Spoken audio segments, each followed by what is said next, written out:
Welcome back to another video. Today we are going to be making the one rig that I take the most pride in. It's the one rig that's been the most successful, the best one in my opinion, and it catches one of my favourite fish. And this is the float rig for Pollack. You will need 3 of these here. You'll need a drilled bull weight. You'll need some 25-pound line, preferably clear. It's always better clear. And you'll need an Aberdeen hook. Why Aberdeen hooks? If you're hooking sand eels, they're really good for hooking sand eels. See that there?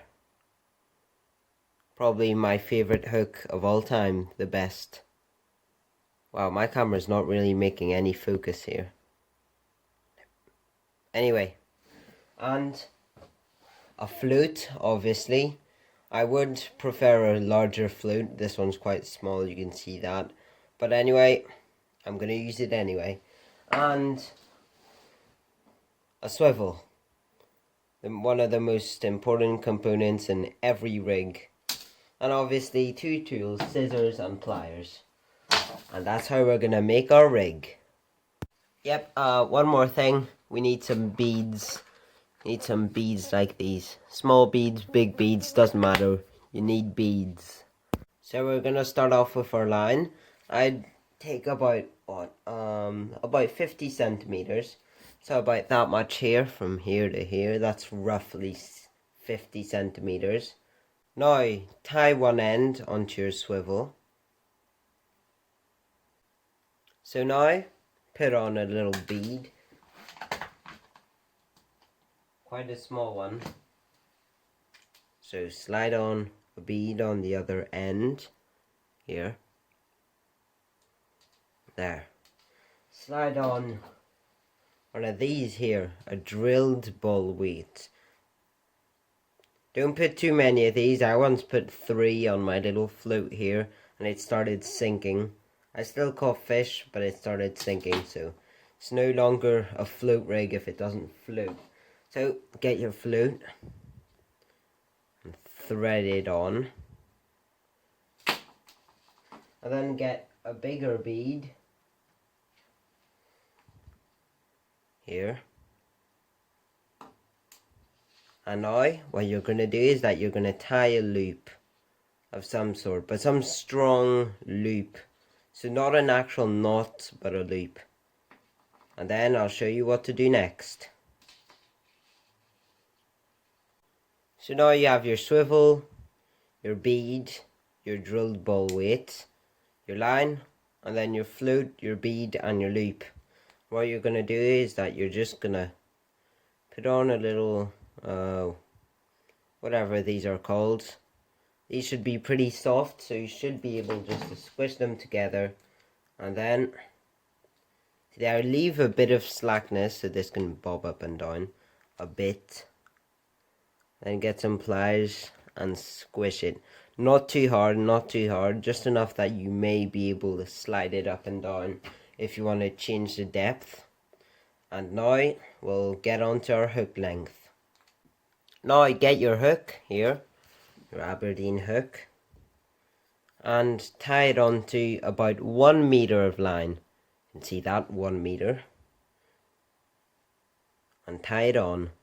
A really strong knot. You're aiming for a strong knot, but also a small knot. So a small one that if you're threading on, let's say, a worm, or if you're threading on a sand eel, it won't like block it. It won't be like a big chunk of a knot that it will like make a blob in your bait. Now tie your hook length to the swivel. Last but not least, get your hook length about, let's say, what is that, about 10 to 20 centimeters up. We'll get one of these here, soft, I think they're called split shots. Yes, that's the name, split shots. Soft split shots. Squeeze one on there, and then if you want, you can put on a second one. You don't necessarily need split shots if you're fishing calm seas, and you can let your bait drift down.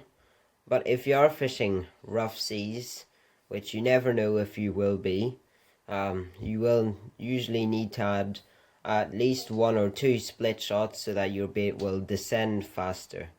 And there you go, there it is, our rig, the Aberdeen Hook, 2 split shots, our swivel, and then, whoops, what happened here?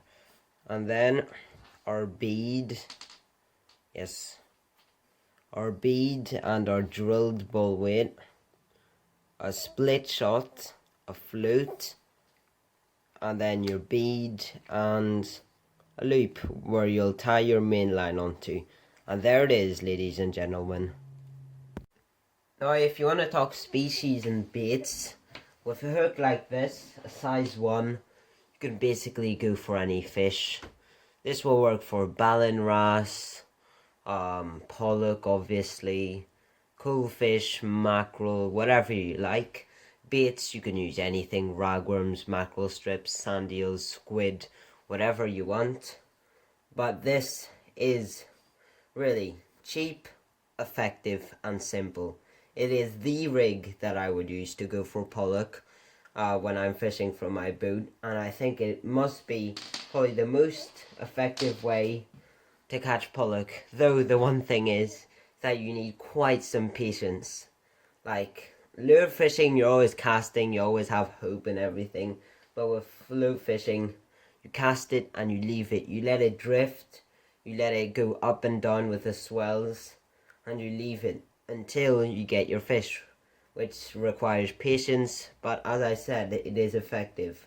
And I hope that you've seen my videos where I catch this big pollock. I think I've had quite a few pollock on my float fishing rigs.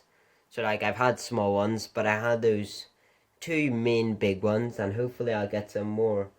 Hopefully I'll get some more soon, because I'm kind of missing catching pollock at the moment. But yep, that's the rig. That is my pollock float fishing rig. There it is. Thanks for watching. Like and subscribe for more, and hopefully we'll get some fish with this exact rig.